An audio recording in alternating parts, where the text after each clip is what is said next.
heroes fight monsters, but Berserk is set in a world where the worst monsters have already won.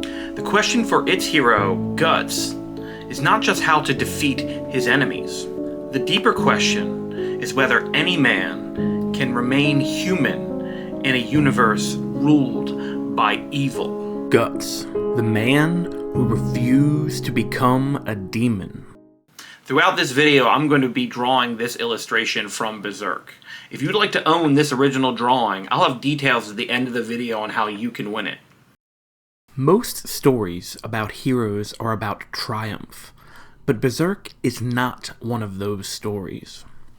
Kentaro Miura's masterpiece is a story about suffering, betrayal, violence, trauma, and the slow erosion of hope. At the center of that storm stands one man, a warrior who has every reason in the world to become a monster, and yet somehow refuses. Guts. That refusal is what makes Berserk one of the most tragic and powerful works of fiction ever written. The real question of Berserk is not whether Guts can defeat the demons that haunt him. The deeper question is whether he can defeat the one growing inside him. Guts was born into violence. His first moments of life were spent hanging from the corpse of his mother. From the very beginning, the world treated him not as a person, but as a disposable tool of war. Raised among mercenaries, he learned to kill long before he understood why. By the time he reached adolescence, he had already experienced more brutality than most people will encounter in their entire lives. In another story, this would simply be the origin of a cold-blooded monster. But Berserk forces us to wrestle with darker questions. If circumstances dictate outcomes, what makes Guts hold onto his humanity despite everything he's suffered? Why is Guts the hero of this story? After growing up in hell, Guts finally escapes and is on his own. But when he meets the Band of the Hawk, he discovers something he had never known before: friendship, loyalty, and belonging. And at the center of this new world stands Griffith, a charismatic leader who inspires absolute devotion and promises a great future that is more than just another battlefield. For the first time in his life, Guts is not alone, and he feels like his life has meaning. Which is why the eclipse becomes one of the most devastating moments in all of fiction. It is the ultimate betrayal. Griffith's closest companions had just risked everything to save his life. But when tempted, Griffith sacrifices those same people to ascend into the God Hand and become one of the cosmic rulers of this world. Griffith was supposed to be the hero. He had once saved Guts and given his life purpose, and now he tossed him away. He chose the path of darkness and evil. And in that moment, something inside Guts fractured.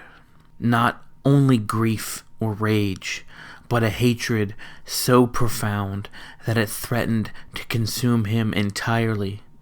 From this point forward, Berserk becomes the story of a man standing on the edge of monstrosity. Every apostle in Berserk begins the same way. A moment of unbearable despair, a supernatural offering of unlimited power, a chance to escape suffering in exchange for the sacrifice of what they love most. This is the bargain that creates monsters. But Guts refuses. Instead, he chooses the harder path. He will not escape suffering. He will carry it. That burden slowly begins to reshape him. Each battle pushes Guts closer to losing himself, closer to becoming exactly what he hates. and yet he resists. Somewhere within him remains a small spark of goodness that refuses to go out. But how is that possible with all that he has seen and all he has suffered through? What ultimately saves Guts is not revenge. What pulls him back from the edge are the bonds he forms with others. These become his reason for fighting. The companions who remind him that he is still capable of protecting something greater than his own rage and anger. What Guts really learns is simple but profound. The greatest thing you'll ever learn is just to love and be loved in return. This quote is not from Berserk, but it's a lyric from an old song, Nature Boy. But I think this perfectly captures the key lesson that Guts learns throughout Berserk. It's not just physical strength that protects you from becoming a demon. It's the love of others above yourself. Griffith is a demon because he never loved anyone above himself. Guts' love is unending. It is evident in his every action. As the Bible says, you will know them by their fruits. Guts is the perfect symbol of the hero for our times. We are becoming increasingly aware of how demonic our systems of control are. So we need heroic symbols that help us understand how to cope with our situation. That's the power of fiction. In Berserk's world, the forces of fate speak constantly about causality. The idea that every event unfolds according to an inevitable chain of destiny. Human lives are treated as pieces within a vast cosmic system. All people eventually break beneath that pressure. Everyone except Guts. He alone refuses to give up.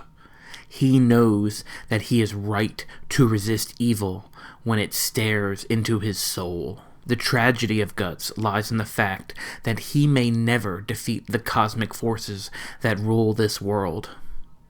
But his victory is something deeper. In a universe run by entities of pure evil who want nothing but to corrupt him, somehow Guts remains human. And that is the greatest victory possible. Miura truly inspired me with the depth of his story and the beauty in his artwork. Once I knew one person could make a story like this, I knew I had to try it for myself. My story is called The Giants of Enoch. Like Berserk, it explores the struggles of human beings against overwhelming evil. It blends those ideas with ancient mythology and forgotten history. If that sounds interesting to you, please subscribe or check out my website, thegiantsofenoch.com. I'll be sharing more in future updates. Now, if you made it this far in the video and you want to own this drawing, please comment down below, I want it.